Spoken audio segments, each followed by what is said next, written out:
તો ભાઈ કેમ છો મિત્રો? તો પછી સવારમાં આપણે થોડું બહાર જવાનું હતું, એટલે પછી ભાઈ આપણે નહેરી હાઈવે ઉપર સરસ મજાનો નજારો જોતા અને પછી ભાઈ આપણે આવી ગયા રોનેર ગોમને, કારણ કે આપણે ભાઈ હમું જવાનું હતું. એટલે પછી ભાઈ આપણે આવી ગયા મેન હાઈવે ઉપર ને આ મેન હાઈવેનો નજારો છે.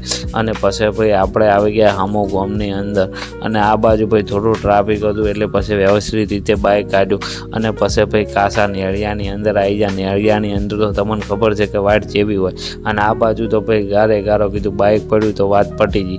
અને આ બાજુ ભાઈ અમારા ભોણાભાઈને લેવાના હતા, અને ભોણોભાઈ મેચ જોતા હતા. અને પછી ભાઈ અમારે ભોણાભાઈની મમ્મી એટલે કે ભાઈએ થોડો નાસ્તો કરાવી નાખ્યો, અને પછી ભાઈ આપણે આવી ગયા આપણા ફાર્મ હાઉસ ઘરે. અને પછી ભાઈ નહીં જોઈને થઈ જતી. અને આ બાજુ ભાઈ અમારે 11 શું જમતા હતા અમારા કાકા ના, એટલે પછી અહીંયા કણ આવી ગયા. અને અહીંયાથી પછી ભાઈ આપણે આવી ગયા ખેતરમાં ઓટો મારવા માટે. અને આ બાજુ ભાઈ ઘઉં ઉપાદાન, આ બાજુ ભાઈ ઉચેલનો ટકો હતો, થોડા કટાયા હતા.